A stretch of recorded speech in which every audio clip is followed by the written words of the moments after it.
Hello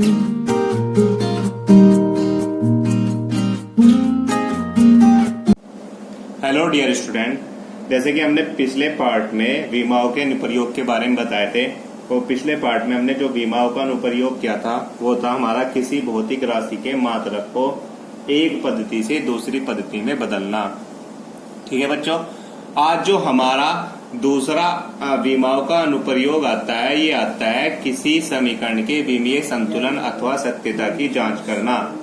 मतलब बच्चों हम क्या करते हैं, किसी समीकरण के हम विमीय संतुलन के लिए ये आवश्यक है कि दोनों के में जो हम जोड़ रहे हैं या घटा रहे हैं विमाएं वे क्या होनी चाहिए बच्चों, समान होनी चाहिए।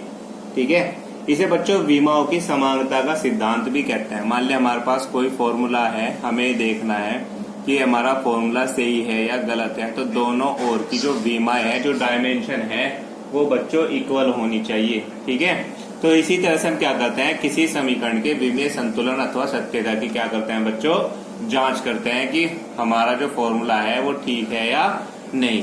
जैसे कि मैं आपको एक एग्जांपल बता रहा हूं बच्चों, हमें एक एग्जांपल दिया हुआ है कि हमें इस फॉर्मूले की सत्यता की जांच करनी है समीकरण की।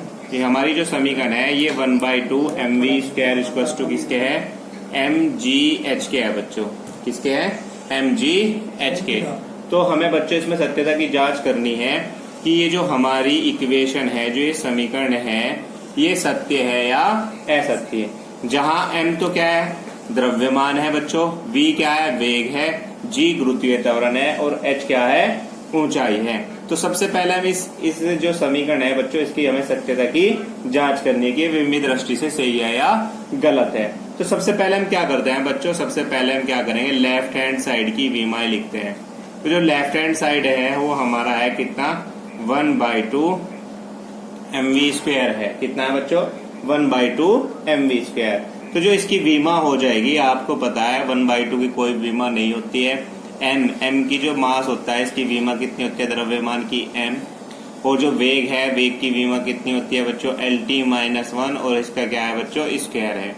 तो इसकी जो विमा होगी ये कितनी होगी, mL2T-2 हो चुकी है लेफ्ट हैंड साइड की जो विमा है हमारी। तो लेफ्ट हैंड साइड की जो विमा है बच्चों हमारी कितनी आई है, mL2T-2 आई। इसी तरह बच्चों हम राइट हैंड साइड लेते हैं। राइट हैंड साइड का जो हमारा पद है वो कितना है भाई, वो बच्चों है mgh। अब हमें किसकी विमा लेनी है, mgh की लेनी है। आपको पता है m द्रव्यमान है, इसकी विमा कितनी होती है, m।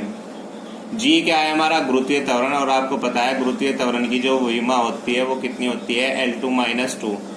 ठीक है, जबकि h हाइट है, लंबाई है, लंबाई की विमा कितनी होती है बच्चों, L होती है। अब इन सबको क्या करने पर बच्चों, एक जगह लिखने पर, तो ये क्या हो जाएगा, m, l की पावर एक यहाँ पर है, एक यहाँ पर है, तो m की पावर कितनी हो जाएगी, 2। तो जो बच्चों देखते हैं, जो हमारी लेफ्ट हैंड साइड की विमा थी वो कितनी थी, mL2T-2 थी, और राइट हैंड साइड की जो विमा है वो भी हमारी कितनी है, mL2T-2 है। तो बच्चों लेफ्ट हैंड साइड की जो विमा है वो किसके इक्वल है, राइट हैंड साइड की विमा के इक्वल है। तो इसलिए जो हमारी जो इक्वेशन है 1/2 mv स्क्वायर बराबर किसके, mgh के, ये बिल्कुल क्या है, विमीय दृष्टि से बिल्कुल सत्य है। ठीक है, तो बच्चों इस तरह से अगर हम किसी भी भौतिक राशि के या विमाओं के संतुलन की सत्यता की जांच करनी है तो इसके लिए क्या करते हैं हम बच्चों, दोनों ओर की विमाओं को लिख लेते हैं। अगर दोनों ओर की विमा इक्वल है तो वह बच्चों सत्य है, अन्यथा असत्य है।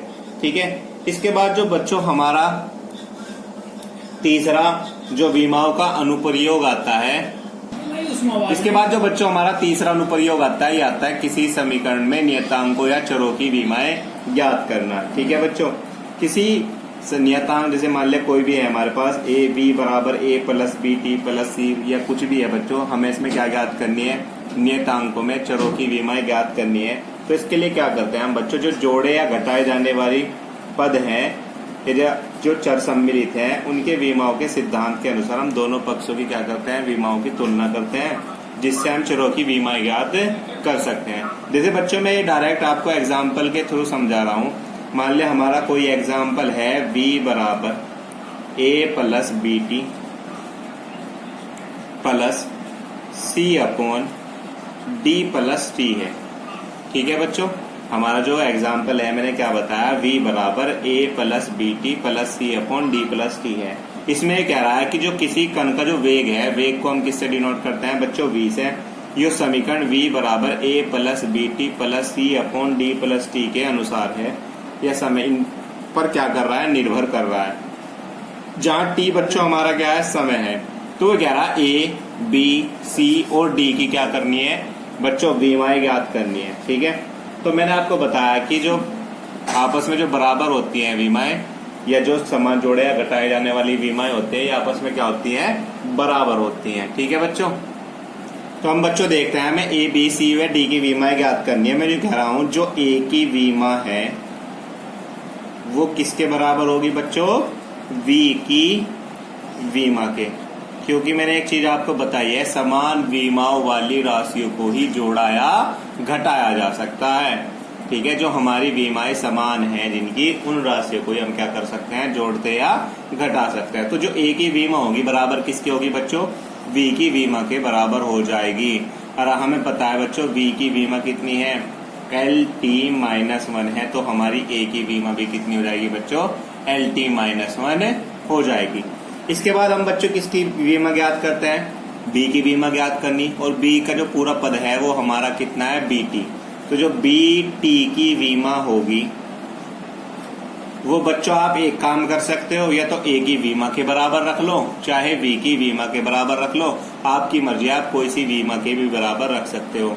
मैं कह रहा जो BT की वीमा है वो बराबर किसके है, वी की वीमा के। यहाँ से हमें बी की वीमा निकालनी है, तो बी की वीमा, ये टी इधर मल्टीप्लाई में, इधर किस में जाएगा, डिवीजन में, तो ये हो जाएगा v बटे टी की वीमा के बराबर हो जाएगा। अब आपको पता है v वेग है, v की वीमा कितनी होती है, LT-1 होती है, अपॉन t है, टाइम है बटे में, तो t की पावर 1 हो गई। ये t की पावर 1 ऊपर जाके क्या हो जाएगी बच्चों, -1 हो जाएगी, और -1 ऊपर है, तो हमारी कितनी हो जाएगी, LT-2 हो जाएगी। तो इस तरह से हम क्या कर लिया बच्चों, हमने b की वीमा भी निकाल ली है।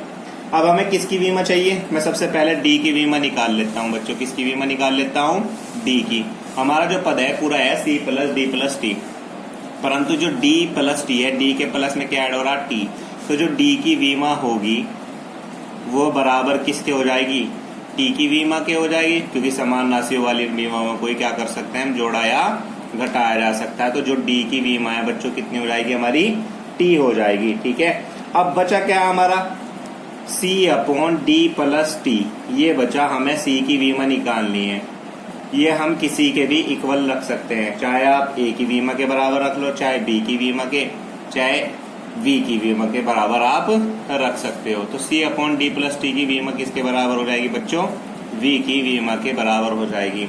ये d प्लस टी इधर भाग में, इधर हमारा क्या में जाएगा बच्चों, गुना में जाएगा, तो c की वीमा जो हो जाएगी ये हो जाएगी v गुना d प्लस टी की वीमा के बराबर हो जाएगी। ठीक है, अब मैं क्या कर रहा हूं बच्चों, इस v के अंदर मल्टीप्लाई कर रहा हूं, तो ये हो गया v d की वीमा प्लस v t की वीमा।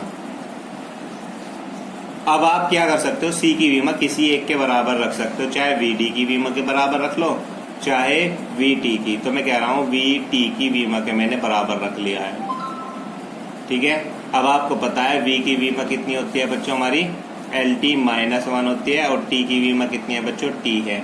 ये प्लस की पावर, ये माइनस की पावर जब ऐड होंगी तो कितना बचेगा, यहाँ से सिर्फ L बचेगा। तो ये हमारी किसकी वीमा आ गई बच्चों, c की। तो इस तरह से बच्चों हम क्या कर सकते हैं, जो जितने भी चर हैं इन सब की हम क्या कर सकते हैं, वीमाएं निकाल सकते हैं। बस एक बात ध्यान रखना, जो समान वीमाओं वाली राशियां हैं, समान वीमाओं वाली राशियों को ही जोड़ा या घटाया जा सकता है, बस ये बात ध्यान रखना। ठीक है बच्चों, जो समान वीमा वाली राशियां हैं इनको ही क्या किया जा सकता है, जोड़ा या घटाया जा सकता है। ये नोट में आपको लिख लेना है। ठीक है बच्चों।